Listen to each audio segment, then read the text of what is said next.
Ils sont venus du monde entier. Qu'attendent-ils? Que guettent-ils? Un événement rare, un prodige inoubliable, une éclipse totale de soleil.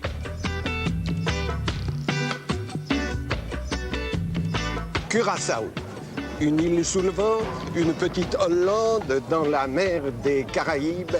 Curaçao, qui ce jeudi 26 février 1998 devient l'éphémère capitale mondiale de l'astronomie. En effet, c'est d'ici que l'éclipse totale de soleil sera la plus belle à voir et surtout la plus longue à observer. Et c'est pourquoi tous les astronomes professionnels, mais aussi tous les astronomes amateurs, sont venus ici pour observer le phénomène.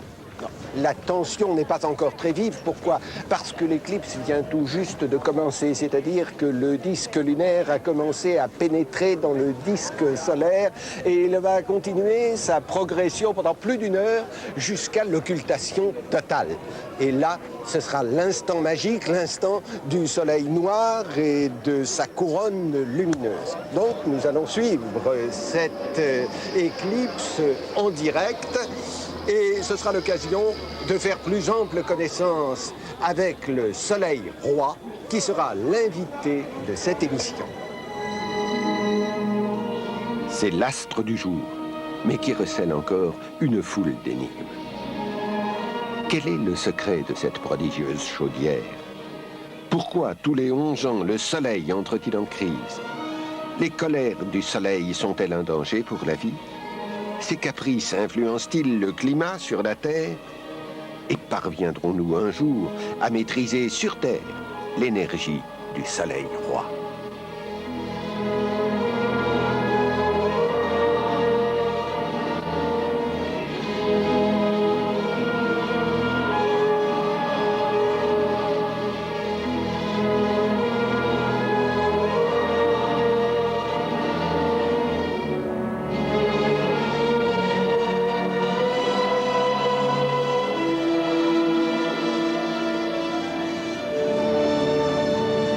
Le disque de la Lune continue à pénétrer dans le disque solaire, à l'occulter. Il va mettre encore près de 50 minutes pour le recouvrir complètement et pour qu'on arrive à cet instant où on ne verra plus que la couronne tout autour du soleil noir, cet instant qu'attendent ici tous ces astronomes amateurs, ces passionnés et qui règlent leurs instruments car ils n'auront que 3 minutes. Oui, 3 minutes, c'est un peu court et c'est là, à cet instant, qu'il ne faut surtout pas rater les clichés.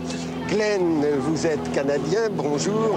Vous êtes un fou des éclipses solaires. C'est la combienième que vous allez voir? C'est ma 5e, celui-ci. 5e. Ah, et vous avez les souvenirs comme des décorations? Oui, de 91 en Mexique, 94 en Chili, 95 en Inde, et celui-ci. Bon, mais vous n'êtes pas un astronome professionnel. Non, pas du tout. Juste un amateur. Oui, mais un passionné. Passionné, bien sûr. Un obsédé, un obsédé. Un obsédé? Oui. Mais alors, qu'est-ce que vous ressentez au moment de l'éclipse totale? Oh, c'est fantastique. La tension dans les muscles monte. C'est magique. C'est magique, absolument. Quand j'étais en Chili, plus que 4000 mètres, pardon, j'avais un mal de tête horrible.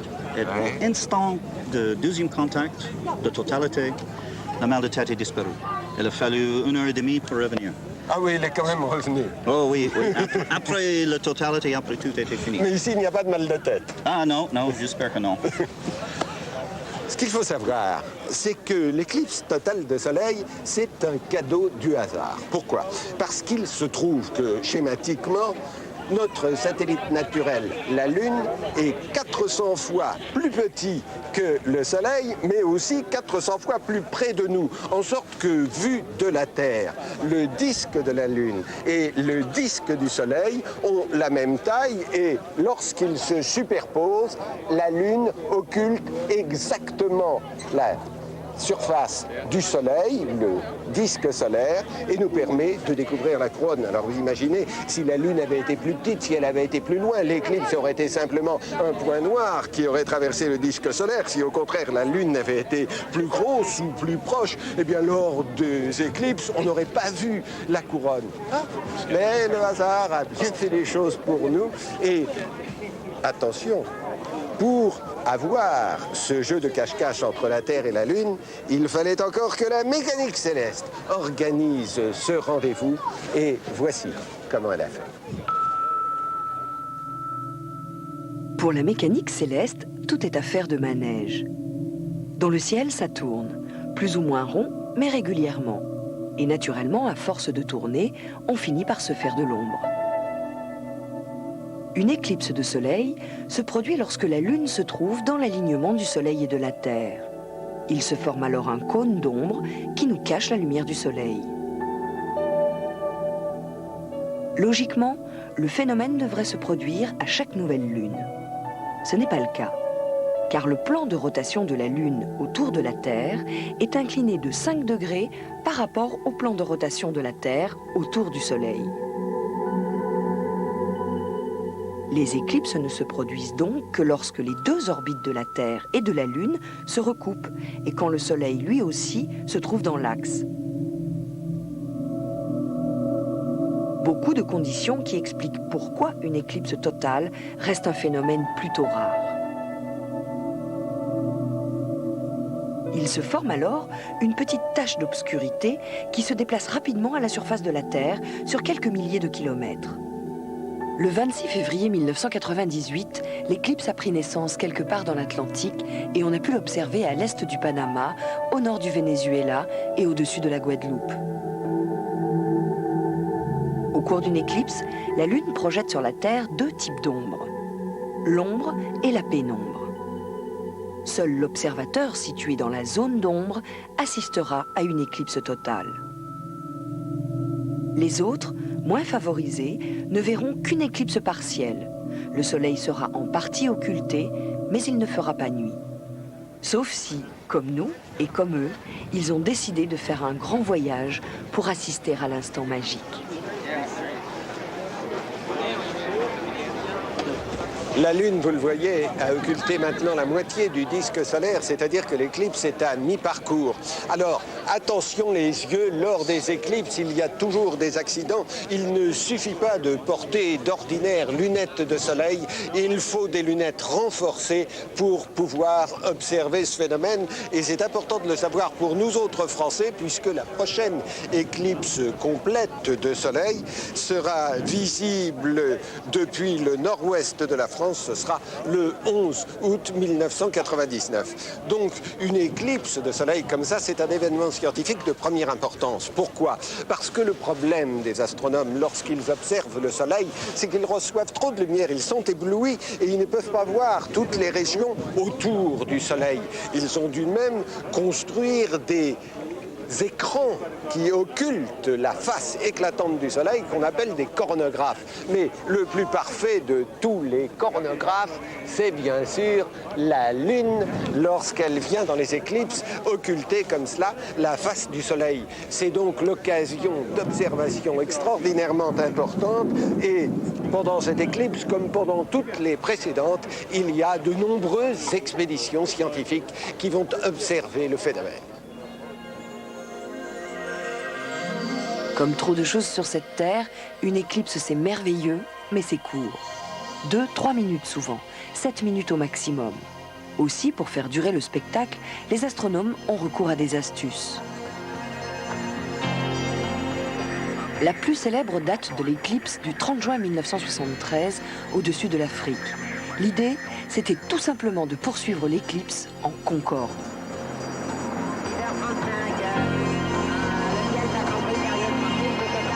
Pendant toute la durée de l'éclipse, en effet, notre planète poursuit sa rotation sur elle-même. L'ombre de la Lune se déplace à plus de 2000 km à l'heure à la surface de la Terre. Pour la suivre à la trace, il faut donc disposer d'un supersonique. En 1973, justement, notre glorieux Concorde était encore au stade du prototype. Et comme un peu de publicité ne pouvait lui faire de mal, les responsables de l'aérospatiale acceptèrent de le lancer dans l'aventure. Serge Kouchmy, astronome à l'Observatoire de Paris, faisait partie de l'expédition. C'était très critique. Il fallait absolument que l'avion arrive après une boucle juste à l'arrivée de l'ombre de la Lune, juste à aborder l'ombre de la Lune, à rester dedans le plus possible.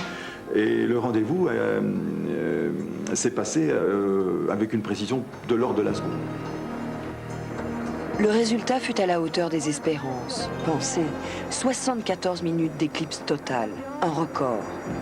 Autant que la durée de toutes les éclipses observées depuis le début du siècle.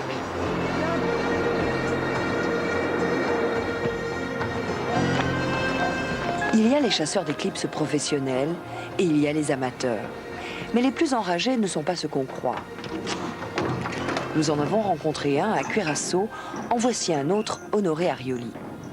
Depuis plus de 30 ans, il court le monde pour ne rien manquer de ces prodigieux cadeaux du ciel.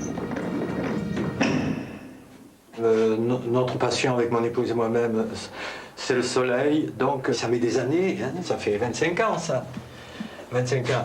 Alors les éclipses ne viennent pas à date régulière, hein, toutes les années. Des fois, je crois que j'en ai manqué quelques-unes quand même, où je n'ai pas pu y aller. Je crois qu'il y en avait une au Canada, une autre en Inde aussi, que je n'ai pas observée.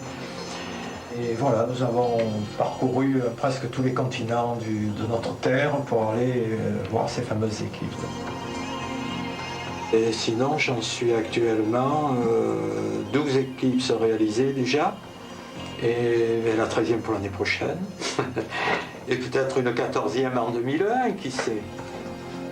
L'éclipse du 11 août 1999, on vous l'a dit, sera visible en France. Depuis 4 ans déjà, la Société astronomique de France prépare le grand jour dans ses grands et ses petits aspects.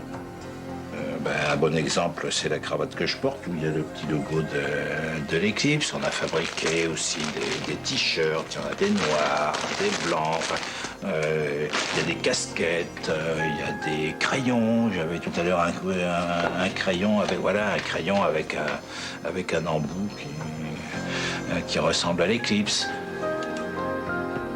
Notre pays n'avait pas connu d'éclipse totale depuis 1961 et la suivante ne se reproduira qu'en 2081. C'est donc un événement à ne rater sous aucun prétexte.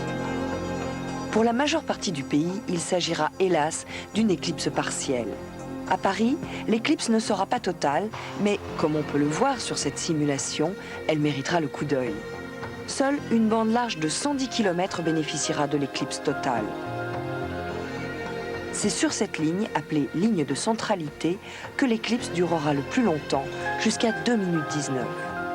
Question. Existe-t-il en France un endroit particulièrement privilégié pour l'observer? La réponse est oui. Oui, cet endroit idéal existe. L'ennui, c'est que les astronomes, qui redoutent une invasion massive de marchands de saucisses, nous ont fait jurer de garder le silence. Donc, désolé, nous ne dirons rien. Mais rien ne vous empêche de chercher.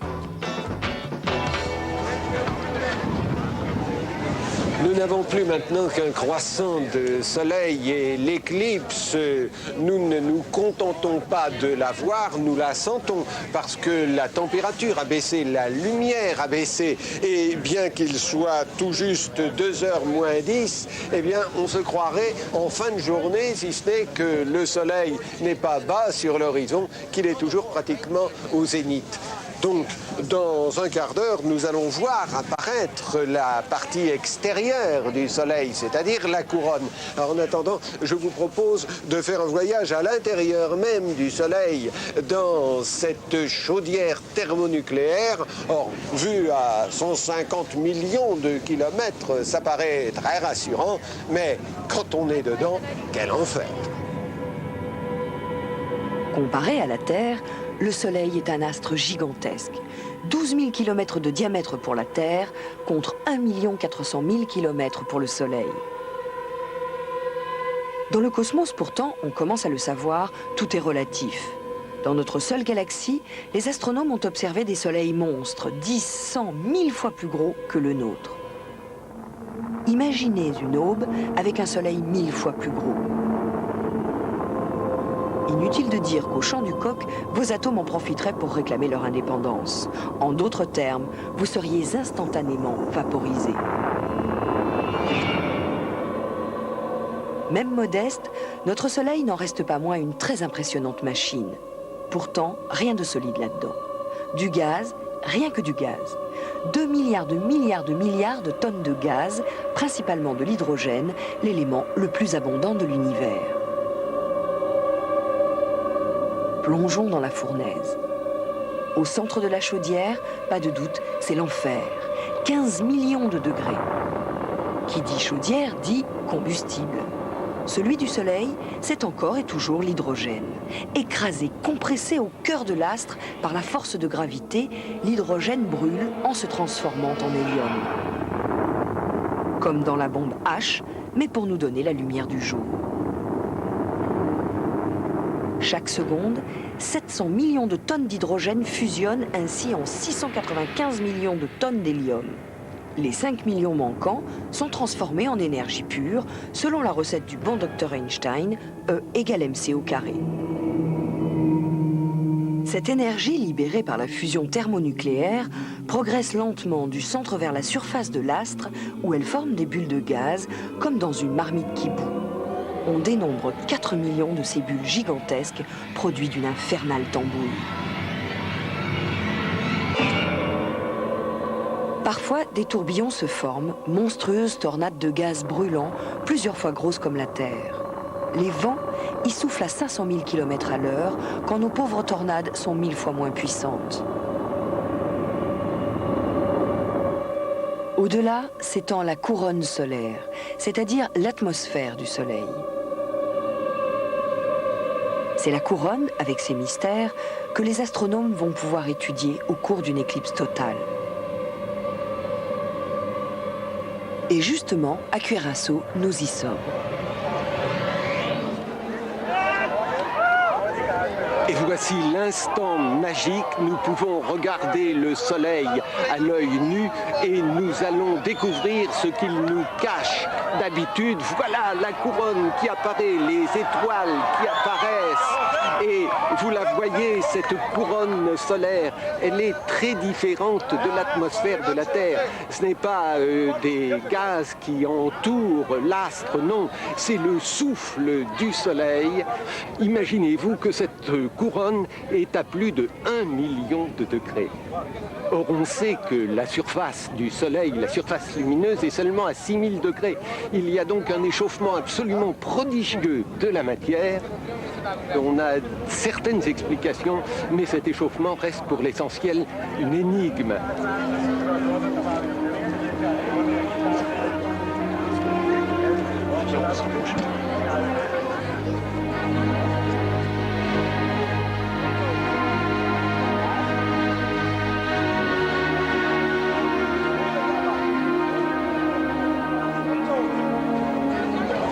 Voilà, c'est maintenant la fin de l'éclipse. Le jour va revenir sur Curaçao. Right. So this one was yours. I gotta take the bottle of that. Excellent. You take it. Yes. Voilà, c'est terminé. Les astronomes amateurs ont spontanément applaudi ce spectacle à nous couper le souffle, mais qui pour nous est un spectacle parce qu'on sait ce qui s'est passé. Mais alors maintenant, imaginez ce que devait être une éclipse pour nos ancêtres qui ne pouvaient ni la prévoir ni expliquer cet événement. Eux qui étaient fascinés par cet ordre immuable des choses célestes devaient être tout à coup saisis de terreur et d'épouvante. Et justement, grâce à la magie du cinéma, nous pouvons essayer de regarder une éclipse de soleil avec les yeux de nos ancêtres. Imaginez, il y a 4000 ans, dans l'Égypte des pharaons, soudain arrive une éclipse.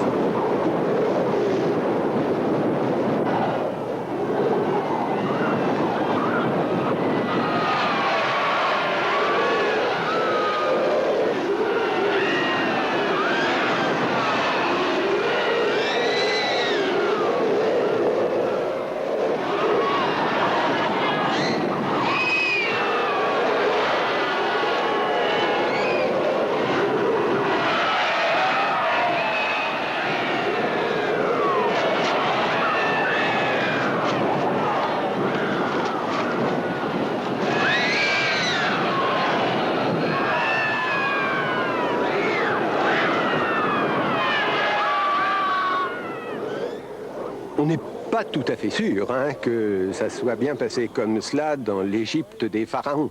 Mais ce que l'on sait de façon certaine, c'est que la plupart des civilisations ont divinisé le soleil. Et d'ailleurs, dans les mythologies, il tient une place bien particulière. Il symbolise le pouvoir, la permanence, l'organisation. Je dirais que c'est presque un mythe politique. Et c'est sûrement pas par hasard si ce sont les grands empires, les théocraties, celles des Égyptiens, des Aztèques ou des Incas qui ont fondé ces cultes solaires. D'ailleurs, regardez, chez nous, c'est quand même le plus absolu de tous nos monarques, Louis XIV, qui a voulu être le roi soleil. Donc, le jour revient sur Curaçao, le soleil va reprendre non pas sa place, mais son visage éclatant à l'ordinaire, mais un soleil qui est toujours plein d'énigmes. Donc on a vu pendant l'éclipse cette première énigme de l'échauffement de la couronne solaire. Et puis il y a aussi l'énigme de ces forces magnétiques surpuissantes qui commandent ce monde en fureur qui est à la surface de l'astre. C'est comme partout. Il y a les va-nu-pieds du Soleil, ceux qui, pour étudier notre étoile, attendent patiemment une éclipse. Et il y a les privilégiés, ceux qui ont les moyens d'expédier leurs instruments dans l'espace grâce aux satellites d'observation. Lundi 15 juin 1998, 15h35. Nous sommes à l'Institut d'astrophysique spatiale d'Orsay. Ici, quasiment en direct, sont collectés les résultats des observations de SOHO, un satellite tout ce qu'il y a d'européen, lancé obligeamment par la NASA en décembre 1995. Situé à un point d'équilibre qu'on appelle le point de Lagrange, à 1 500 000 km de la Terre, SOHO peut observer notre étoile sous toutes les coutures et nous la montrer comme nous ne l'avons jamais vue. Une simple étoile, justement, se détachant parmi d'autres étoiles sur le fond immense de la Voie lactée.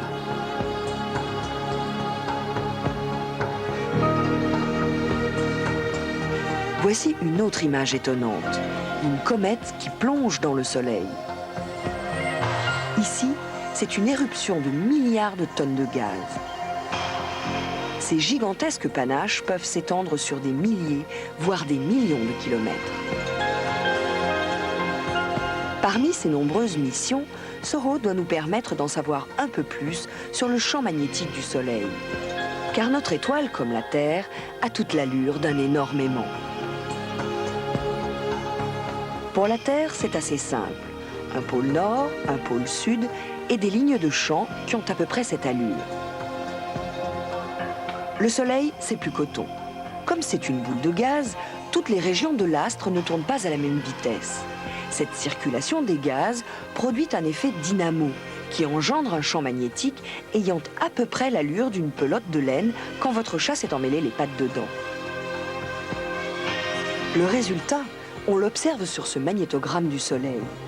Il y a un aimant principal avec un pôle nord et un pôle sud et un grand nombre de champs magnétiques locaux très intenses, entre 3 et 10 000 fois plus puissants que le champ magnétique moyen. Ce n'est pas un simple détail, car le champ magnétique du Soleil est le véritable metteur en scène invisible de toute l'activité solaire. Regardez cet extraordinaire document capté par SOHO qui nous compte un mois de la vie du Soleil, le mois de mai 1998. On voit bien comment la couronne solaire épouse très précisément, comme de la limaille de fer, les lignes de force du champ magnétique principal. On distingue aussi les champs magnétiques locaux, matérialisés par ces régions brillantes et très actives, dont la forme et l'intensité changent rapidement. Pour compléter le tableau, sachez aussi que tous les 11 ans, le champ magnétique du Soleil s'inverse. Et toc, le nord devient le sud et vice-versa. Et tous les 11 ans, justement, on observe que le Soleil passe par un maximum d'activité. Évidemment, les deux phénomènes sont liés. Ils sont liés, mais ils ne coïncident pas. Par définition, le moment où le champ magnétique s'inverse, c'est un moment où le champ magnétique est minimal et où l'activité est minimale. C'est le moment où on trouvera le moins de tâches, le moins d'éruptions, etc. Par contre, dans les 2 à 3 ou 4 années qui vont suivre, l'activité solaire va augmenter simplement parce que le champ magnétique parallèle à l'équateur va croître. C'est le moment où il y aura les plus fortes éruptions. Ensuite, l'activité va décroître jusqu'à l'inversion suivante, qui correspondra au minimum suivant. Alors en gros, en 97-98, nous étions en période de minimum. Le maximum est attendu, entre guillemets, vers l'an 2000. Il est difficile de le prédire, ce sera une tâche importante. Et le prochain minimum solaire aura lieu vers l'an 2008-2009. Un pic d'activité du Soleil est un des phénomènes les plus spectaculaires qu'on puisse observer dans notre coin d'univers. Regardez ce document filmé en 1948 au pic du Midi par l'astronome Bernard Liot et commenté avec l'accent. À 500 000 km d'altitude jaillit cette colonne. Parfois, des blocs longtemps inertes s'animent. La protubérance de droite semble badigeonner le dos de sa voisine comme font les peintres de l'affiche Ripollin. À cette échelle, la Terre aurait sur l'écran les dimensions d'une mandarine. Mais, tandis que l'autre bloc s'affaisse, la protubérance active grandit, se dilate, s'épanouit en volutes. Ces débris retournent au Soleil. Et maintenant, sur 700 000 km de base, une arche déploie ses torsades et s'envole. L'énergie mise en jeu est colossale. Une bombe atomique n'est rien en comparaison. C'est la plus grande protubérance filmée en juin 1946 par Roberts. Elle mérite que vous la voyiez une seconde fois.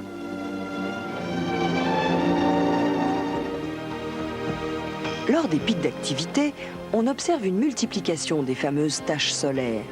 Longtemps, on s'est interrogé à leur sujet. On sait maintenant qu'il s'agit de régions un peu plus froides que les autres, qui nous paraissent sombres par contraste avec le reste du Soleil. Ces taches sont aussi des zones où le champ magnétique est très intense. On suppose aujourd'hui qu'il provoquerait les taches en bloquant les bouillonnements de la marmite solaire. Et moins ça bouillonne, toutes les ménagères le savent, moins c'est chaud. Dernier aspect, et pas le moindre. Le champ magnétique du Soleil forme un parapluie très efficace contre les rayons cosmiques, ces particules très énergétiques qui nous arrivent des confins de l'univers. Sans ce bouclier protecteur, le bombardement des rayons cosmiques rendrait la vie tout simplement impossible sur notre petite planète. Une raison de plus, on s'en doute, pour s'intéresser de très près au champ magnétique un peu tourneboulé de notre bonne vieille étoile. Et voilà, à Curaçao, l'éclipse est terminée, le soleil est redevenu l'astre du jour. Seulement, nous l'avons vu, il ne nous adresse pas seulement sa lumière, mais également son souffle, son haleine, en sorte que la Terre se trouve à l'intérieur de l'atmosphère du soleil. Et c'est pourquoi elle subit de plein fouet le contre-coup de ses humeurs et de ses colères. Alors, voici l'histoire de la liaison secrète entre la Terre et le soleil. Imaginez, vous êtes un astronaute en orbite autour de la Terre et vous resserrez les boulons d'un satellite qui a beaucoup vécu. Et soudain, le Soleil se fâche. Une éruption comme il s'en produit tous les 11 ans. Le spectacle est impressionnant. Mais vous, que risquez-vous? Écoutez André Braic, astronome à l'Observatoire de Meudon. Imaginons que ce cosmos soit sans protection, sinon sa combinaison et la sonde spatiale elle-même. Eh bien, s'il voyage au moment d'un maximum d'activité solaire, au moment où il y a une bouffée très grande, ceci est équivalent à le placer à côté du réacteur thermonucléaire de Tchernobyl sans protection, ou d'un réacteur thermonucléaire de n'importe quelle centrale nucléaire. Autrement dit, le pauvre homme est irradié de telle manière qu'il en meurt rapidement. N'oublions pas en effet que notre belle étoile est une gigantesque bombe thermonucléaire. En permanence, elle projette vers la Terre un flux de particules qu'on appelle le vent solaire. Tous les 11 ans, on l'a vu, le vent se change en tempête. Et alors simplement, au lieu d'avoir des électrons un petit peu tranquilles, je dirais, ou quelques protons un petit peu tranquilles, on a des protons très accélérés, on a des noyaux d'hélium très accélérés. Ceci lie à un champ magnétique important dans lequel la matière est gelée. Et cette matière gelée, il y a des arches qui sont à la surface du Soleil, ces arches s'ouvrent. Et quand une arche s'ouvre, il y a la matière qui s'en va et qui part dans l'espace, qui quitte non seulement le système solaire, mais même la galaxie. Et qui, au passage, bombarde des planètes, dont la Terre. Nul besoin d'être dans l'espace pour subir les effets du vent solaire. Les passagers des avions de ligne volant à haute altitude pourraient eux aussi être affectés par les colères du Soleil. Ce qui explique la présence d'un détecteur de rayons cosmiques et de particules solaires à bord d'un avion comme Concorde.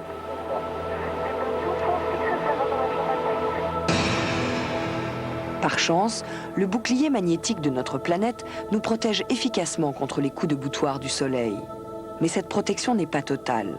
Les particules très énergétiques du vent solaire s'infiltrent sournoisement par les pôles et interagissent avec celles de notre atmosphère. Et ces interactions conduisent à des collisions d'interactions, je ne vais pas détailler tout cela, et produisent cette figure extraordinaire qui sont des rideaux en suspension qu'on appelle les aurores boréales ou les aurores australes, c'est-à-dire les aurores polaires qui sont superbes et que l'on voit rarement sous nos latitudes. De temps en temps on a vu, mais c'est assez rare, et que l'on voit d'une manière superbe au moment du maximum d'activité solaire, près du pôle Nord ou près du pôle Sud. Pour s'en convaincre, il suffit de regarder ces superbes images filmées récemment autour du cercle arctique.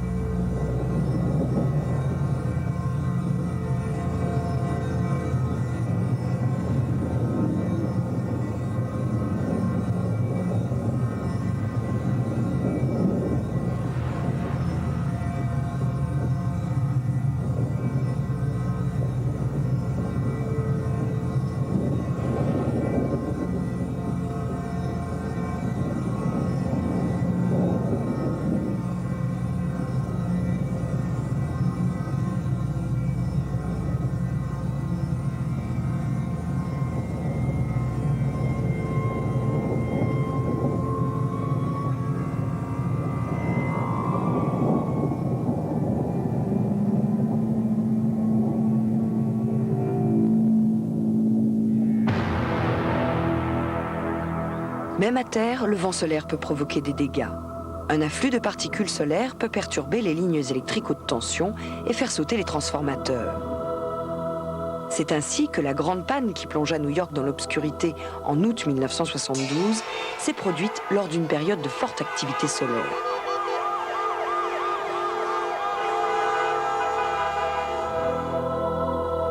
On retrouve la trace des particules que nous envoie le Soleil dans les cercles de croissance des arbres. Ces périodes de calme et de colère influenceraient-elles aussi le climat sur la Terre ? Eh bien, il y a simplement une période très calme, c'est l'époque du règne de Louis XIV. Époque où le roi Soleil ne tolérait personne d'autre que lui comme Soleil. Eh bien, à cette époque-là, donc il y a un minimum. Et effectivement, le climat était assez froid à cette époque. Alors, de là à faire une corrélation, il y a un pas, il faut être très prudent. Il faudra avoir observé plusieurs fois ce phénomène. Malheureusement, nous ne suivons l'activité solaire que depuis environ 4 siècles, ce qui est un petit peu insuffisant pour avoir des données suffisantes. Mais je dirais la morale de cette histoire, c'est contrairement à ce qu'on pourrait croire. Le Soleil, c'est un astre très beau, classique, il est gratuit, tous les matins, il se lève, quand il n'y a pas trop de nuages, on le voit. Eh bien, en fait, c'est un être passionnant. C'est un sujet d'étude, nous sommes loin d'avoir tout compris. Et le comprendre, c'est finalement comprendre si ça a une influence sur nous, sur l'évolution de l'espèce, sur le climat. Donc c'est très important de l'étudier. Et finalement, je crois que la grande leçon du XXe siècle, nous arrivons en fin du XXe siècle maintenant, c'est pour mieux connaître l'homme, pour mieux connaître son origine, son évolution, son futur, son devenir, il faut regarder le ciel. Autrement dit, quand dans la vie vous avez un problème, c'est pas en vous mettant le nez dessus ou en étant au ras des pâquerettes, vous le résolvez, sans prendre du recul. Prendre du recul, c'est faire de l'astronomie. C'est donc étudier le Soleil en particulier.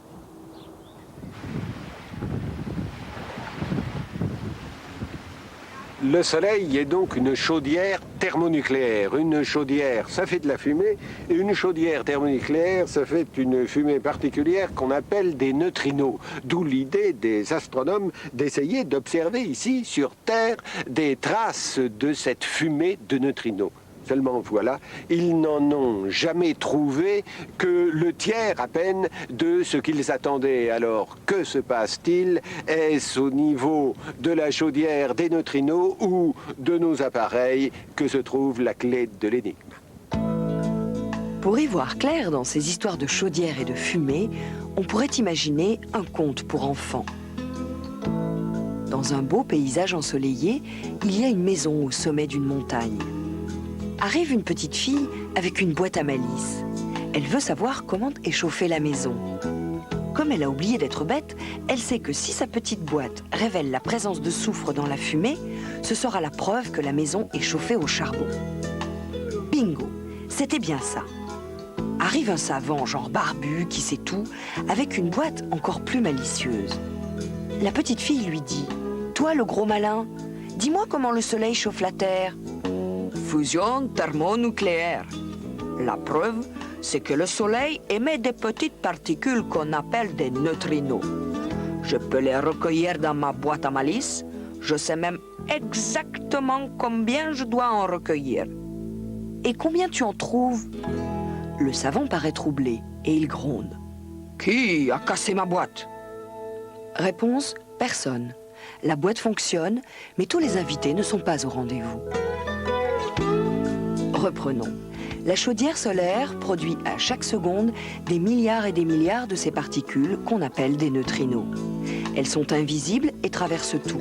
Le Soleil, la Terre, vous et moi, sans se faire remarquer. Pour les recueillir, ces passe-murailles, les physiciens ont construit d'immenses pièges qu'ils ont enterrés sous les montagnes. Ceci afin d'arrêter toutes les particules qui nous arrivent du ciel, sauf précisément les neutrinos. Et là, rien ne va plus. Contre toute attente, un bon tiers des neutrinos manquent à l'appel. Bizarre. Un défaut de la machine? Non, on a vérifié. Alors, faut-il conclure que le Soleil ne fonctionne pas comme on le pensait? Non, ça c'est exclu. Parce que ce modèle-là, qui repose sur la transformation essentiellement d'hydrogène en hélium, s'applique à toutes les étoiles. Il y a celles qu'on connaît très bien, qui sont quelques dizaines. Il y a celles qu'on connaît moins bien, qui sont quelques milliers, mais ça marche très bien. On a donc cherché une autre explication. Imaginons par exemple que les neutrinos manquants se transforment au cours de leur voyage du Soleil vers la Terre. Partis sous une identité, ils arriveraient sous une autre. Forcément, on les raterait à l'arrivée. C'est là, précisément, que nous retrouvons l'éclipse du 26 février dernier. François Vanucci est physicien. Comme cette histoire de neutrinos manquants finissait par lui taper sur les nerfs, il a décidé lui aussi de faire le voyage jusqu'au Venezuela. Avec une idée simple, mais astucieuse. Eh bien, une hypothèse pour expliquer le déficit des neutrinos solaires, c'est que les neutrinos se désintègrent entre le Soleil et nous. Alors, qu'est-ce que c'est qu'une désintégration? C'est la transformation d'un neutrino en un autre neutrino et un photon. Donc, ce qu'on va regarder, c'est pendant une éclipse de Soleil, la Lune avec le Soleil qui est exactement dans le prolongement par derrière. Et comme les neutrinos sont produits au centre du Soleil, eh bien, le signal que l'on recherche, c'est une tache lumineuse que l'on verrait au centre de la Lune, dans une photographie telle que celle-ci. Aussitôt dit, aussitôt fait. Des centaines de photos de la Lune ont été réalisées au Venezuela pendant l'éclipse. Quant au résultat, le voici. Mais on voit rien. Effectivement, on ne voit pas grand-chose à l'œil nu. Ça semble tout sombre. Et c'est évident qu'on ne peut pas voir quelque chose d'absolument flagrant, sinon on l'aurait déjà vu il y a belle lurette. Et donc, pour faire une analyse détaillée de la chose, eh bien, on va devoir numériser cette image et essayer de chercher un excès, même très petit, au centre de cette image. Soyons patients. Dans quelques mois, si une petite tache blanche se forme sur l'écran, la preuve sera faite que les neutrinos sont bien des petits diables qui s'y entendent pour tromper leur monde. Mais ce n'est pas tout. Car si le neutrino se désintègre, c'est qu'il a une masse, aussi infime soit-elle. Et comme les neutrinos sont très nombreux, ces masses additionnées finiront un jour par freiner, puis par inverser l'expansion générale de l'univers. Ce sera le Big Crunch, le contraire du Big Bang. L'univers tout entier s'effondrera sur lui-même et retournera au quasi-néant d'où il a surgi. Charmante perspective qui réjouira seulement les vieux savants barbus, ravis de constater qu'en effet, leur compte était bon.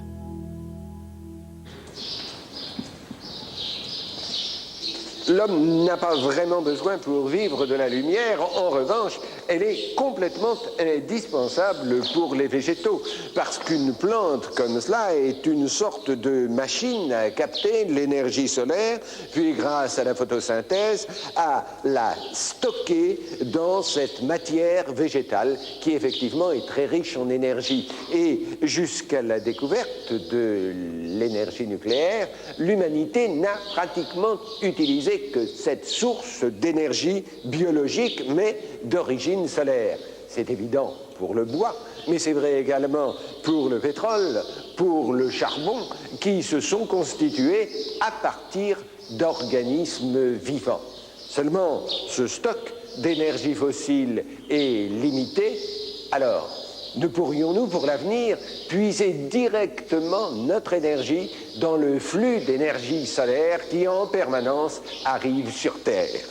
La première idée, ce serait bien de copier la nature et d'utiliser la photosynthèse en ayant d'immenses cultures qui n'auraient plus pour but de nous fournir des aliments, mais de l'énergie. C'est toute la filière des biocarburants dont on parle beaucoup en France. Peut-elle beaucoup se développer? Probablement pas.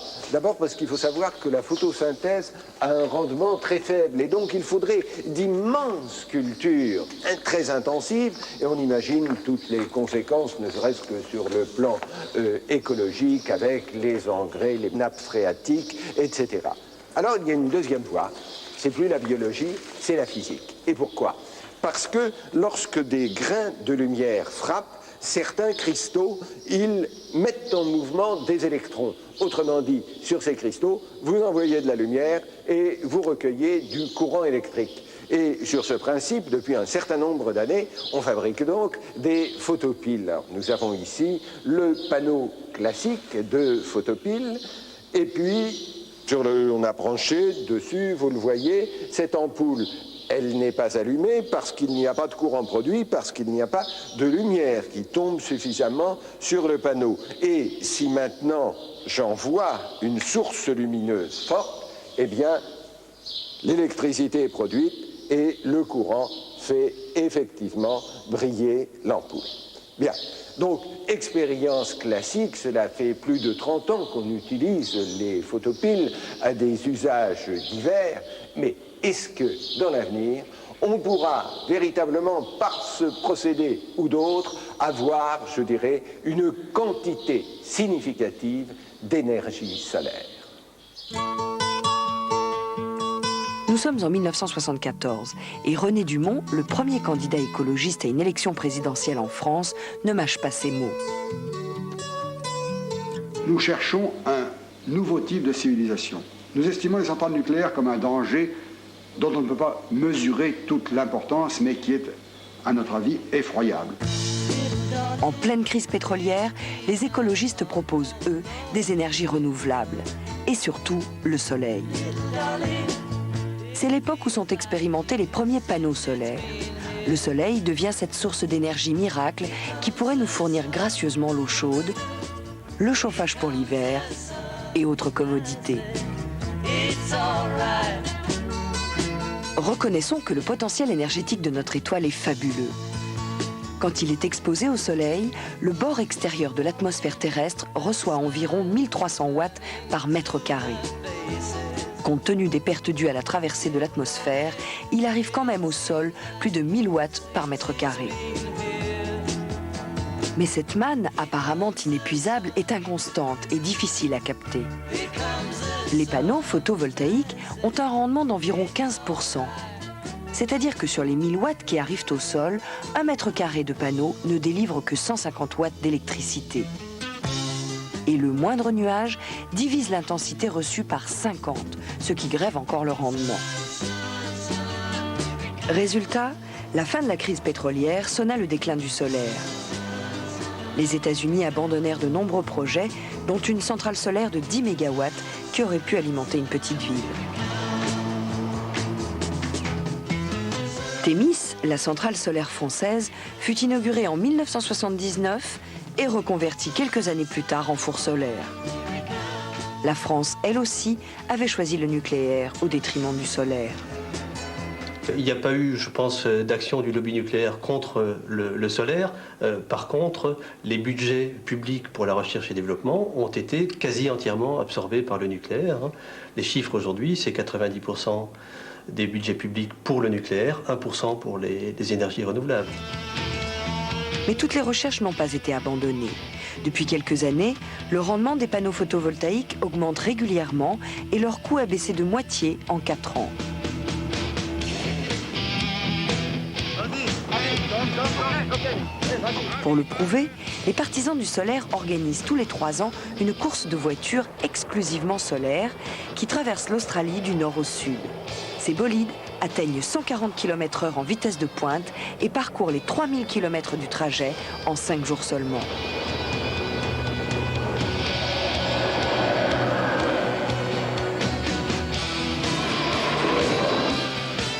Les panneaux photovoltaïques des véhicules les plus performants ont un rendement d'environ 25%, mais leur coût reste proche du million de francs au mètre carré. De nombreuses applications moins spectaculaires, comme les téléphones de secours sur les autoroutes, ou cette tondeuse à gazon solaire, se sont aussi développées. La maison solaire, elle, a eu des débuts difficiles. Outre les coûteux panneaux photovoltaïques, il fallait installer de grosses batteries pour stocker l'électricité produite dans la journée. La nouveauté, comme ici à Besançon, c'est le toit solaire, qui convertit directement la lumière du soleil en électricité.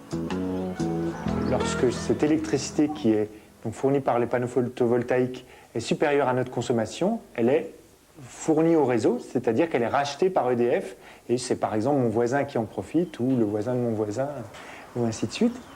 Nous sommes donc des producteurs d'électricité photovoltaïque, alors des petits producteurs, hein, puisque bon an, mal an, on produit de l'ordre de 2000 kWh par an, hein, mais ce qui correspond de fait à peu près à notre consommation. On est même depuis quelque temps légèrement, on produit légèrement plus que l'on consomme.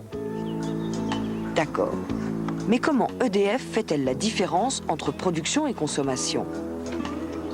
EDF nous a réinstallé un compteur comme tout le monde, et ce compteur, comme tout le monde, il a l'intérêt de tourner dans les deux sens.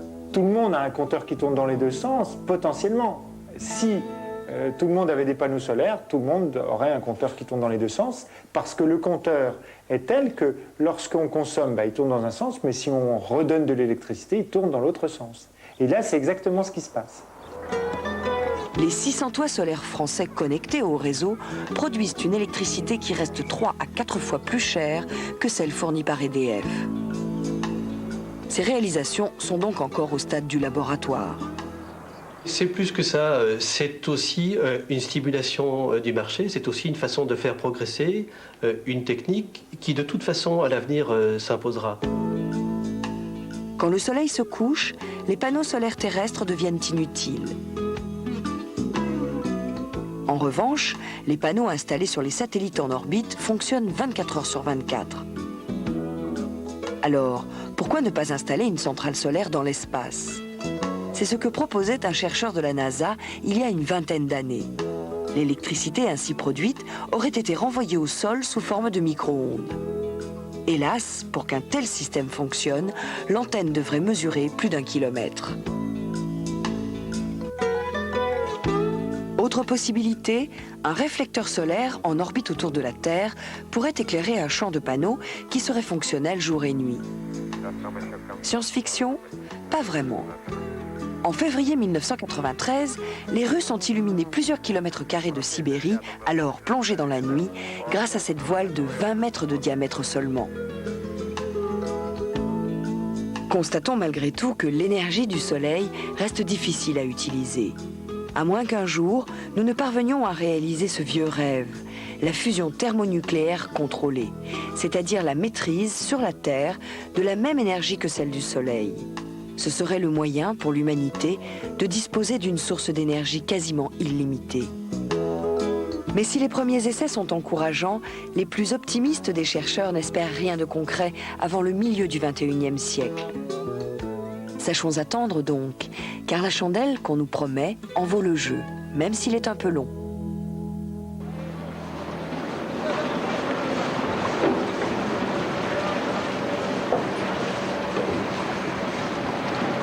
Capter directement l'énergie solaire dans l'espace ou bien avoir des soleils artificiels sur la Terre, ce sont des rêves, mais dont on ne sait pas aujourd'hui s'ils relèvent de l'anticipation ou de la simple science-fiction. Alors retour donc à la réalité avec cette réalisation, certes plus modeste, mais qui a tout de même le mérite d'exister. Vous le voyez, nous sommes ici à La Rochelle et sur le seul prototype existant en France d'un bateau solaire. Il a été conçu et réalisé par les chercheurs et les étudiants d'ailleurs de l'Université de La Rochelle. Donc le principe en est très simple. L'un des deux côtés, vous avez ces panneaux solaires. Ils produisent de l'électricité. À l'avant, nous avons des batteries et à l'arrière, le moteur électrique qui nous propulse. Et à pleine vitesse, ce qui n'est pas le cas actuellement, ce prototype peut tout de même atteindre 30 km à l'heure, ce qui est pas mal, ce qui en fait une sorte de petit hors-bord, mais qui aurait surmonté la malédiction de la navigation à moteur, à savoir le bruit et la pollution. Écoutez, nous filons sans voile et en silence.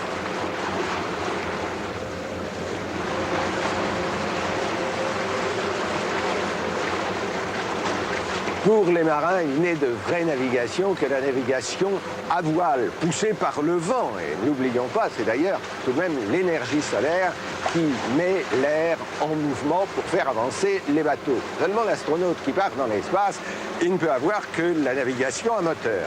Eh bien non. Les ingénieurs ont imaginé que dans l'avenir, on pourrait aussi avoir une navigation à voile spatiale. Imaginez qu'on lance dans l'espace d'immenses cerfs-volants qui seraient constitués de voiles de plusieurs centaines de mètres de côté reliées à une cabine dans laquelle se trouverait le navigateur. Mais voilà, dans l'espace règne le vide, il n'y a pas de vent, certes, mais il y a la lumière du soleil qui viendrait se réfléchir sur la voile métallisée. Et cette minuscule pression qu'exercerait la lumière et les particules solaires suffirait dans le vide spatial à faire dériver nos navigateurs. Alors, rêvons.